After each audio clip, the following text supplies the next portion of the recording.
안녕하세요. 연구실 안전관리사 강의의 김찬양입니다.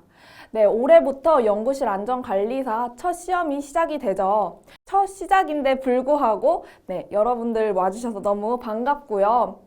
첫 시험이면은 좀 난이도나 아니면 시험 문제가 어떻게 출제되는지 모르지만 첫 시험은 조금 쉽게 나오는 그런 메리트가 있기 때문에 이 한 권으로 끝내기 책과 함께 하시면은 또 쉽게 따실 수 있지 않을까 생각이 듭니다. 그러면 우리 첫 과목부터 시작을 해볼게요. 연구실 안전관리사. 첫 과목은 연구실 안전 관련 법령이에요. 이 연구실과 관련되어 있는 법들이 굉장히 많이 있죠. 그 중에서 우리 책에서는 연구실 안전환경 조성에 관한 법률과 그리고 산업안전보건법 이렇게 챕터 2개로 잡았어요. 연구실과 관련된 안전법은 이 외에도 폐기물관리법, 아니면 화학물질관리법, 위험물관리법 이런 여러 가지 법들이 있죠. 이 나머지 법들은 뒤에 과목들에서 조금씩 녹여서 우리가 공부를 해볼 거고요. 우선 1과목에서 중요하게 보셔야 될 법 이 두 가지. 두 가지 이거는 중요하게 보셔야 돼서 이렇게 챕터 하나하나씩 실게 되었습니다. 그러면 첫 번째로 연구실 안전환경 조성에 관한 법률에서 연구실 안전법부터 보실게요. 법을 좀 보신 분들은 아시겠지만 처음에는 다 목적, 그 다음에 정의 이렇게 나오죠. 이 목적과 정의는 되게 당연하게 생각하는 그런 말들이 써져 있어요. 그래서 넘어가기 쉬운데요. 사실 이 법이 생긴 목적과 그리고 이 법에서 말하고자 하는 이 정의를 정확히 잡아두셔야 이제 뒤에서 나오는 법의 조항들을 다 이해하시기가 쉬워져요. 자, 이 법이 왜 만들어졌는지 알아야지 뒤에서 말하는 조항들이 왜 생겼는지 이해가 되시고요. 그리고 정의 부분에서 말하는 이 용어에 대한 정의를 정확히 해주셔야지 이제 뒤에서 나오는 그 법에서 조항에서 말하는 것들이 어떤 대상을 두고 말하는지 이해가 되실 수 있어요. 예를 들어서 연구실이라고 하는 이 단어는 어떻게 보면 주관적일 수 있죠. 우리가 대학교에 있는 연구실도 연구실이라고 할 수 있지만 내 집에서 방 한 칸을 내 연구실이야 라고 하면은 사실 그것도 내 입장에서는 그 연구실이잖아요.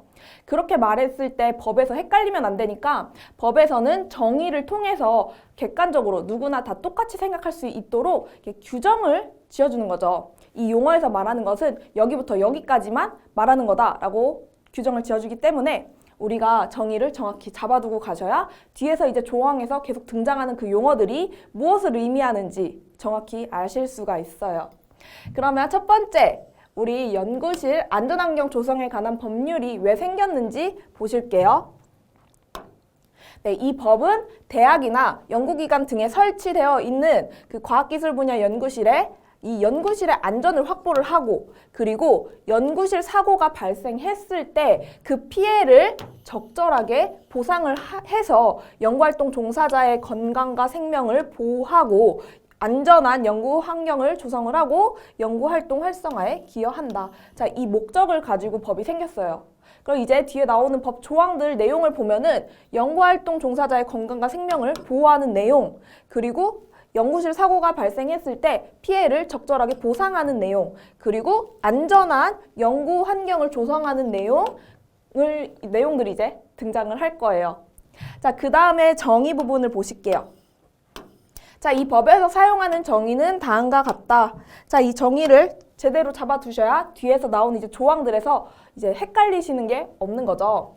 첫 번째, 대학 연구기관 등이라는 것은 다음 기관을 말한다. 자, 대학 연구기관 등에서 의미하는 것들에 대한 내용들이 나오죠. 고등교육법에서 말하고 있는 대학, 산업대학, 교육대학 이런 등등등의 대학교들 그리고 국공립연구기관 그리고 이 내용들을 보시면은 이 안에 들어있는 것들만 대학 연구기관 등으로 쳐주는 거예요. 자, 그 다음 두 번째 연구실.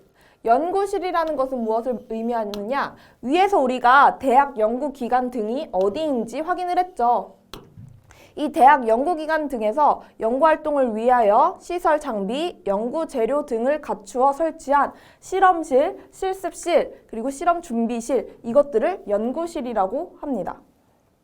그 다음에 연구활동. 연구활동이라는 것은 과학기술 분야의 지식을 축적하거나 새로운 적용 방법을 찾아내기 위해 축적된 지식을 활용하는 체계적이고 창조적인 활동을 말합니다. 그 다음으로 이제 사람들에 대한 내용들이 나와요. 네, 우선 연구 주최장. 연구 주최장이라는 것은 쉽게 말하면은 이 연구실의 대표라고 보시면 돼요. 장이죠. 그래서 대학이나 연구기관 등의 대표자 아니면 해당 연구실의 소유자, 뭐 사장님, 대표님 뭐 이런 분들이 될 수 있죠. 그리고 그 다음으로 연구실 안전환경 관리자. 자, 연구실 안전환경 관리자라는 것은 대학, 연구기관 등에서 연구실 안전과 관련된 기술적인 사항에 대해서 연구 주최장을 보좌하고 연구실 책임자 등의 연구활동 종사자에게 조언이나 지도하는 업무를 수행하는 사람을 말합니다. 자, 연구실 안전환경관리자라는 것은 이 연구 주최장을 보좌를 한다고 했었죠. 이 안전에 대해서 비서 역할을 해주시는 분이고요. 그 외에도 연구활동 종사자에게 안전과 관련돼서 지도 조언을 할 수 있는 안전에 대해서는 이 업체에서 가장 높은 위치에서 있다고 볼 수 있죠. 안전에서 가장 많이 알고 있고 그래서 사장님을 보좌할 수 있는 역할. 우리가 쉽게 말해서 안전 비서실장이라고 보시면 될 것 같아요. 그래서 안전 관련돼서 우리 직원들에게 지도나 조언을 할 수 있고 그리고 연구 주최장을 보좌를 한다. 이렇게 보시면 되고요. 그 다음으로 연구실 책임자가 나와요. 연구실 책임자는 연구실 소속 연구활동 종사자를 직접 지도하고 관리하고 감독하는 그런 연구활동 종사자를 의미를 해요. 쉽게 생각해서 직접 지도, 관리, 감독, 직접 가르치고 이런 역할을 하죠. 교수님이라고 보시면 돼요. 그 다음 7번째, 연구실 안전관리 담당자. 자, 여기 있는 연구실 안전환경관리자와 헷갈리시면 안 돼요. 얘는 안전관리를 담당하는 자예요. 자, 연구실 안전관리 담당자는 각 연구실에서 안전관리 그리고 연구실 사고 예방 업무를 수행하는 직접적으로 수행하는 안전을 수행하는 사람을 의미를 하죠. 연구실 책임자 아래에 있다고 보시면 되고요. 연구실 책임자가 교수님이라고 한다면은 연구실 안전관리 담당자는 안전 관련된 반장 정도의 역할? 안전 반장이라고 볼까요? 네, 그 다음에 8번째, 연구활동 종사자. 쉽게 말해서 연구실에 있는 사람들 이렇게 보시면 될 거예요. 연구활동 종사자라는 것은 연구활동에 종사하는 사람으로서 각 대학, 연구기관 등에 소속된 연구원, 대학생, 대학원생, 연구보조원 등등등 연구활동을 하는 사람들을 통틀어서 연구활동 종사자라고 합니다. 그 다음으로 연구실 안전관리사예요. 이 연구실 안전관리사는 우리가 취득하려고 하는 그 자격이죠.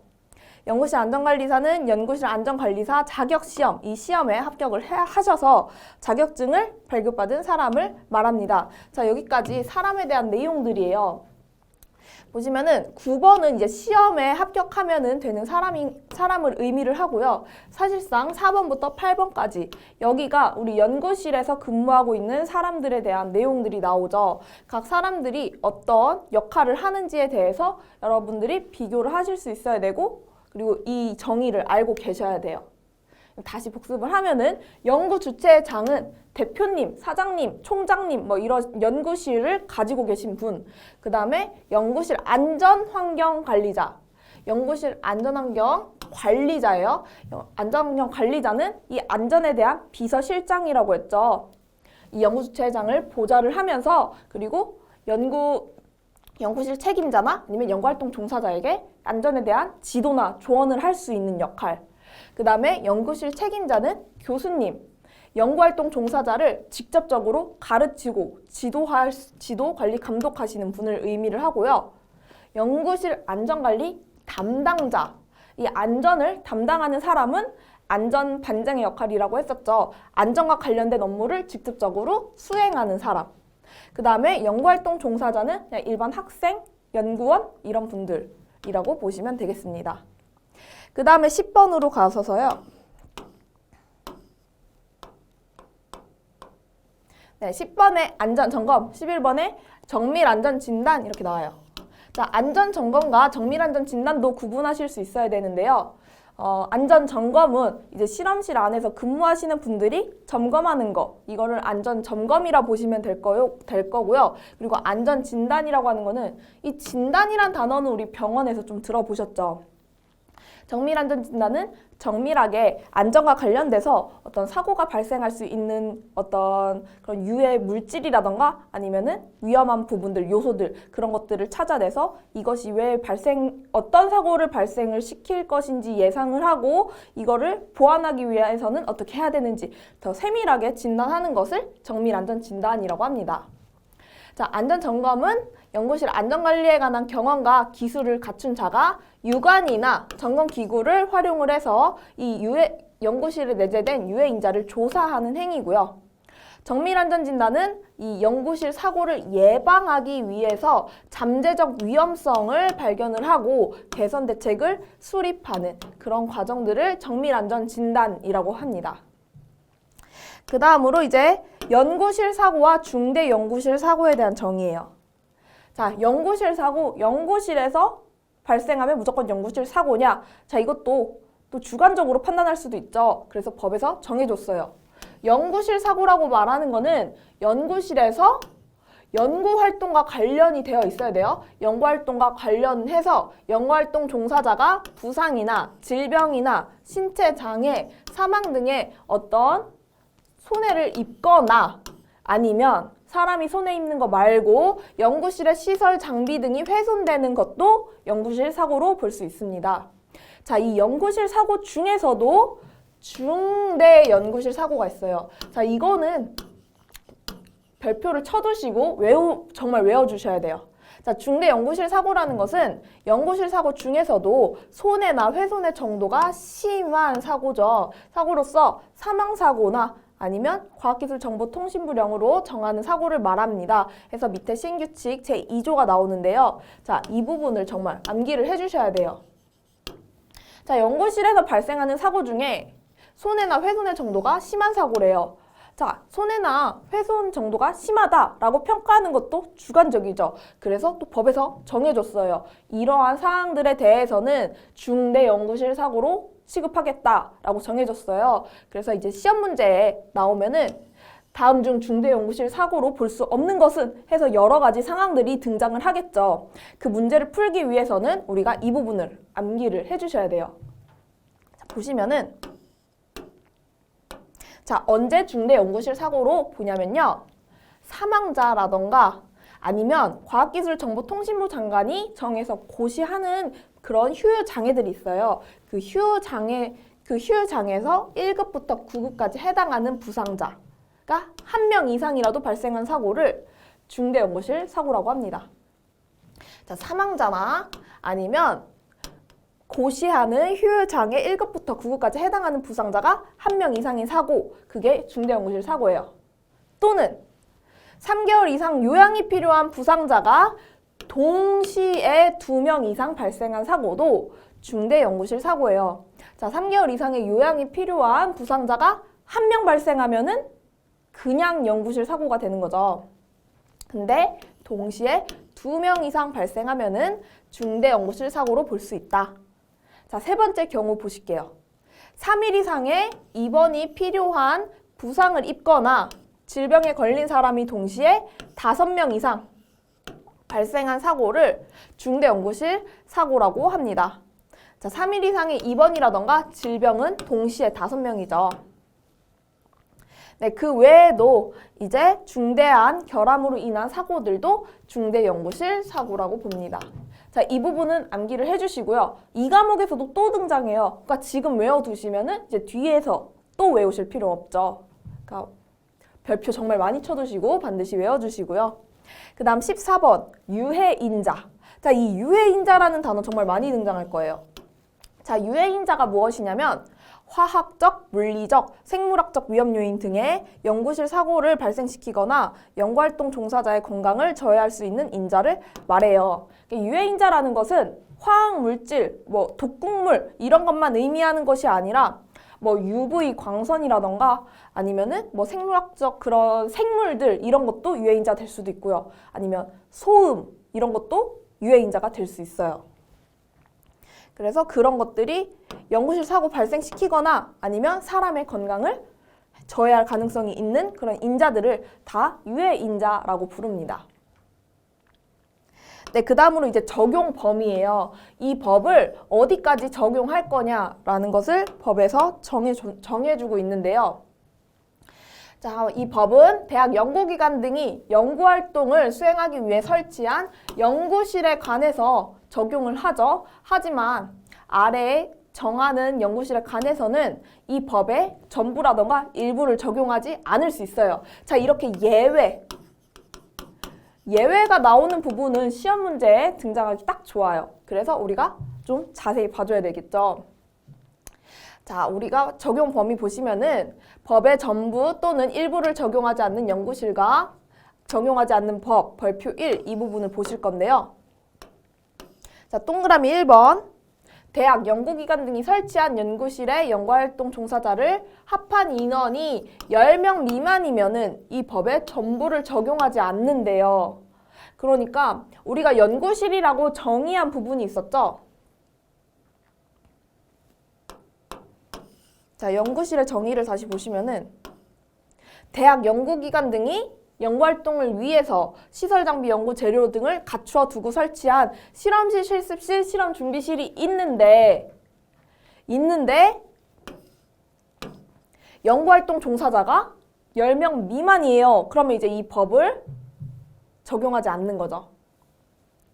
그러니까 이 법에 적용받는 연구실이 되려면 10명 이상이어야 된다라고 볼 수 있죠. 자, 이거 중요하죠.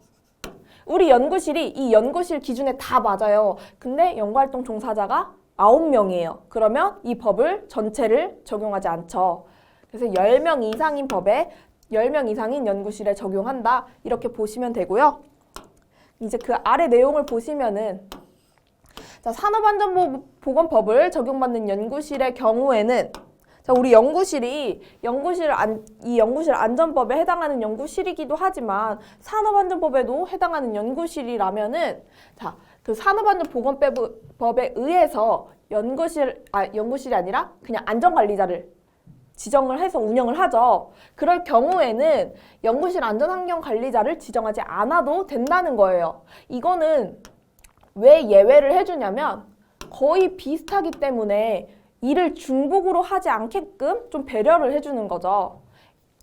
그래서 연구실 안전환경관리자를 지정하지 않아도 돼가 아니라 안전관리자가 이미 있기 때문에 이 안전관리자가 연구실 안전법에서 말하는 연구실 안전환경관리자의 역할을 해줄 수 있기 때문에 예외를 해주는 거죠. 또 두 번째도 보시면은 이 산업안전보건법 때문에 산업안전보건위원회를 만들어서 이미 운영하고 있어요. 그러면 연구실 안전법에서 말하는 연구실 안전관리위원회를 굳이 운영하지 않아도 된다는 거죠. 왜냐하면 얘로 가름이 되니까 굳이 중복되지 않게끔 해주겠다는 거죠. 네, 이런 식으로 쭉 이해를 해주시면 되고요.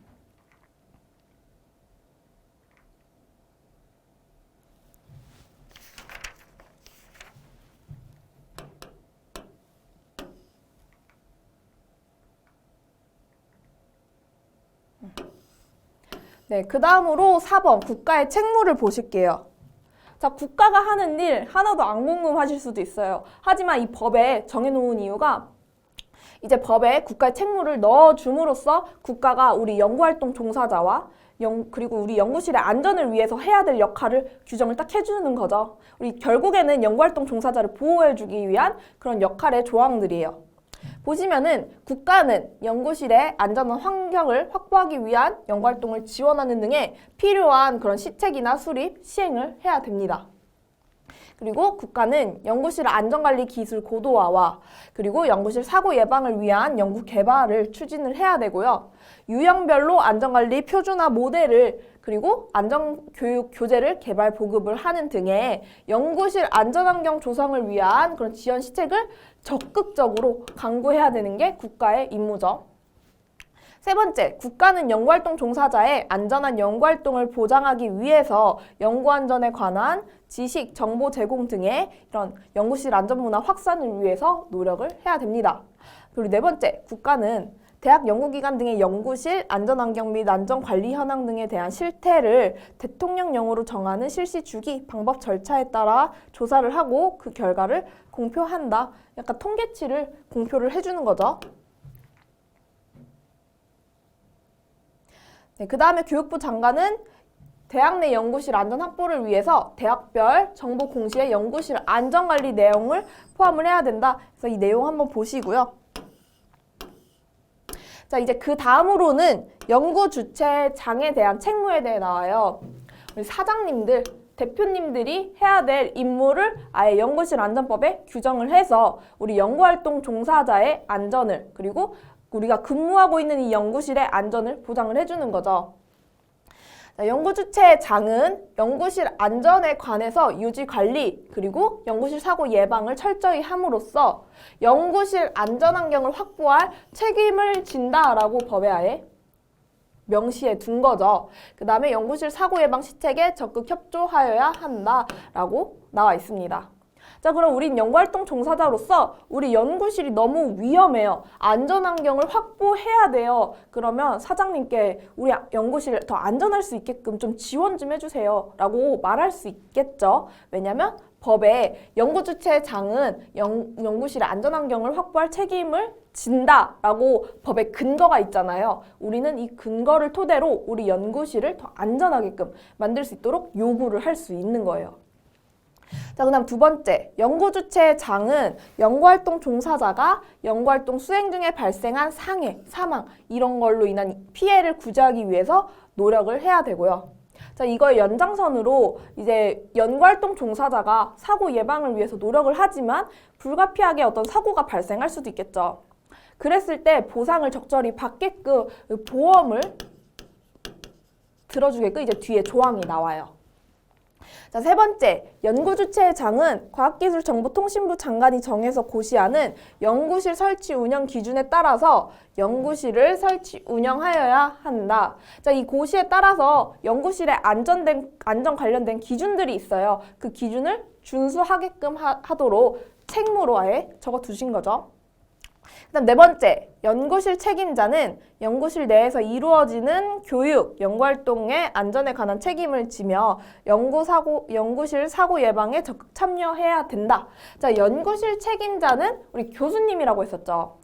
교수님의 역할을 하시는 분은 이 교육과 그리고 안전에 관한 책임을 지셔야 됩니다.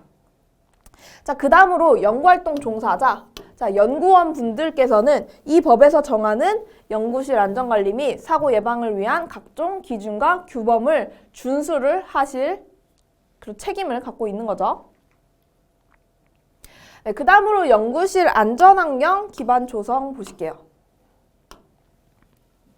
자, 연구실 안전환경 조성의 기본 계획이에요. 이제 정부에서 이 연구실을 안전하게끔 조성하게 기본 계획을 5년마다 수립을 하는데요. 자, 이 기본 계획은 연구실 안전심의위원회의 심의를 거쳐서 확정을 합니다. 자, 이 연구실 안전심의위원회는 밑에서 볼 거니까 거기서 또 자세히 보시고요. 자, 정부가 연구실 사고를 예방하기 위해서 큰 틀을 잡아주는 거예요. 기본 계획을 통해서. 기본 계획 내용을 보시면요. 연구실 안전환경 조성을 위해서 그런 정책의 기본 방향, 그리고 연구실 안전을 위한 그런 기술 고도화라던가 아니면 사고 예방을 위한 어떤 연구 개발을 해주고요. 그리고 연구실 유형별로 안전관리 표준화 모델을 개발을 해서 각 연구실에서 이 표준화 모델을 보고 우리 연구실과 비슷한 유형을 찾을 수 있겠죠. 그 유형 연구실의 표준화 모델을 보고 따라할 수 있게끔 그 모델을 개발을 해주는 거고요. 그 다음에 안전교육 교재를 개발, 보급하고 교육도 실시를 하고 연구실 안전관리 정보화도 추진을 하고 우수연구실 인증제도 운영하고 그리고 연구실의 안전환경 조성 그리고 개선을 위한 그런 사업을 추진을 하고 그리고 연구 안전을 위해서 지원체계도 구축하고 개선도 하고 연구활동 종사자의 안전과 건강을 증진할 수 있는 부분들도 기본 계획에 들어가요. 연구에 관련돼서 정부에서 할 수 있는 큰 틀들을 다 잡아놓는 거죠.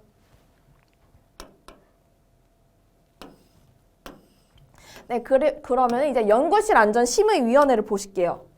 아까 기본 계획을 수립을 하고 나면은 이제 연구실 안전심의위원회 심의를 거쳐서 확정을 한다고 했었죠. 그럼 이 연구실 안전심의위원은 누구고 그리고 어떤 역할을 하는지 보실게요. 자, 과학기술정보통신부 장관은 연구실 안전환경 조성에 관해서 다음 호의 사항을 위해서 이 심의위원회를 설치, 운영을 해야 됩니다. 자, 이 연구실 안전심의위원회라는 것은 과학기술정보통신부 장관이 이제 위촉하는 거죠. 그래서 사람들을 모아서 연구실 안전에 대해서 심의를 하는 위원회예요. 그러니까 국가 차원에서 모은 사람들 이렇게 보시면 되겠죠. 이제 뒷부분에 보시면 좀 헷갈릴 만한 것이 있는데요.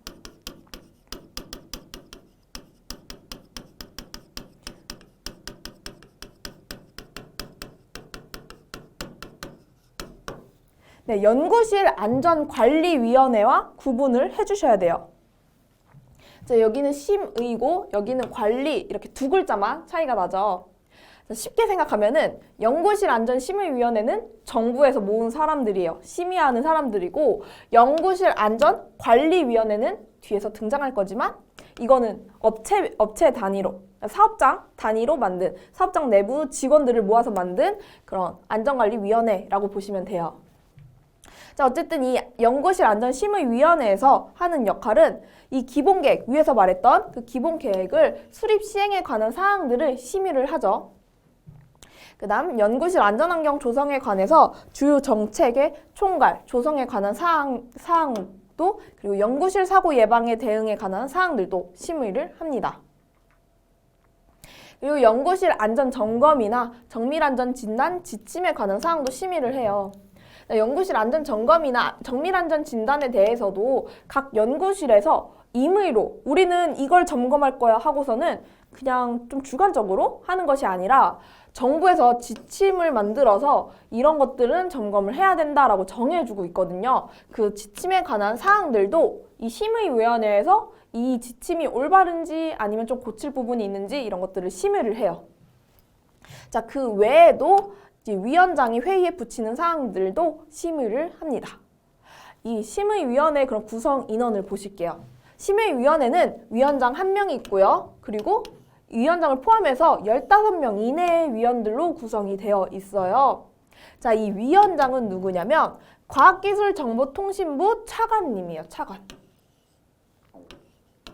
네, 과학기술정보통신부 차관이 위원장을 하고 이 위원장을 포함해서 15명까지가 심의위원회가 될 수 있고요. 자, 나머지 심의위원은 그럼 누구냐면 연구실 안전 분야에 관해서 학식이라던가 경험이 풍부한 사람 중에서 장관이 위촉하는 사람으로서 이제 심의위원이 꾸려지게 돼요. 자, 그 밖에 심의위원회 구성이나 운영을 보시면요. 자, 이 연구실 안전심의위원회 위원은 이 아래 사람들 중에서 과학기술정보통신부 장관이 성별을 고려해서 위촉을 하게 되는데요. 연구실 안전이나 이런 안전 분야 전공한 사람 중에서 이런 공공기관에서 부교수나 책임연구원 이상으로 재직하고 있거나 재직했던 사람 또는 교육부, 과학기술정보통신부, 행정안전부, 고용노동부 이런 고위 공무원단에 속하는 공무원 중에서 소속기관장이 지명하는 사람 그 외에 연구실 안전이나 일반 안전 분야에 대해서 지식과 경험이 풍부한 사람 중에서 이제 성별을 고려해서 과학기술정보통신부 장관이 쏙쏙 위촉을 하는 거죠.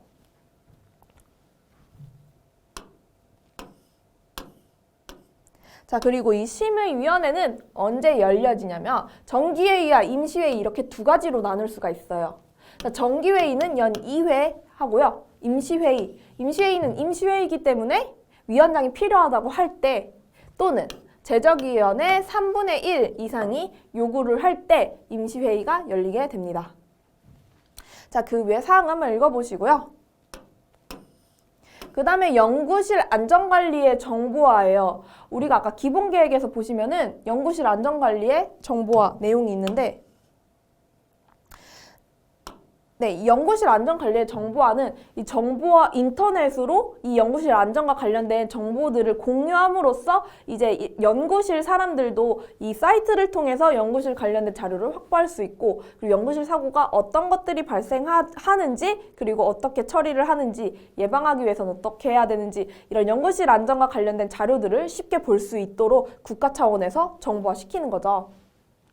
과학기술정보통신부 장관이 이 연구실 안전환경 조성과 사고 예방을 위해서 연구실 사고에 관한 통계, 연구실 안전 정책, 그리고 연구실 내 유해 인자 등에 관한 정보들을 수집하고 체계적으로 관리를 해야 되는데요.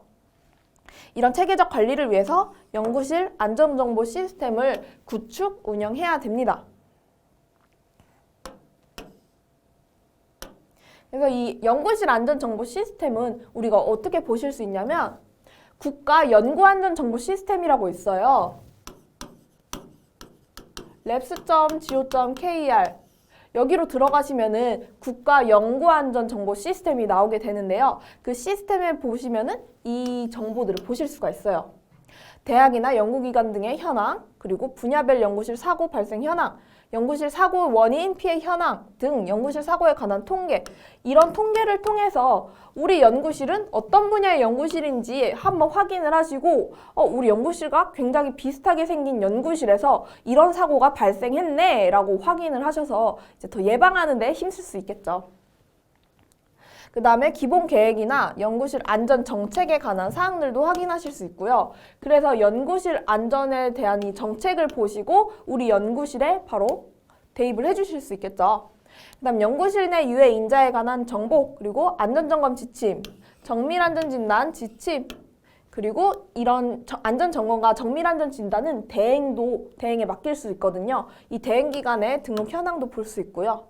그리고 안전관리 우수 연구실 인증 현황도 볼 수 있어요. 자, 이 안전관리 우수 연구실은 본인 연구실이 안전관리가 잘 되고 있다라고 판단을 하면은 본인이 신청을 하는 거고요. 신청을 하면은 이제 그거를 승인을 해주는지 그쪽에서 심의해서 승인을 해주죠.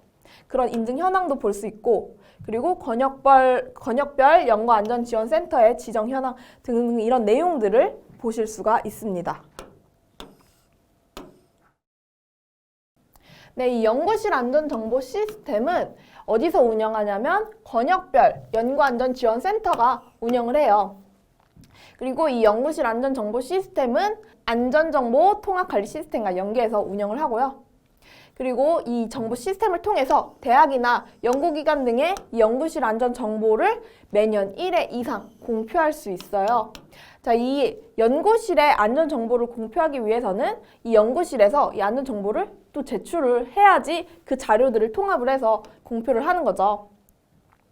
네, 그 외 내용 한번 읽어보시고요. 우리가 1강은 여기까지 마칠게요. 이제 2강부터는 연구실 관련된 연구실 책임자라던가 아니면 연구실 안전환경 관리자라던가 그런 내용들에 대해서 더 심도 있게 알아보도록 할게요.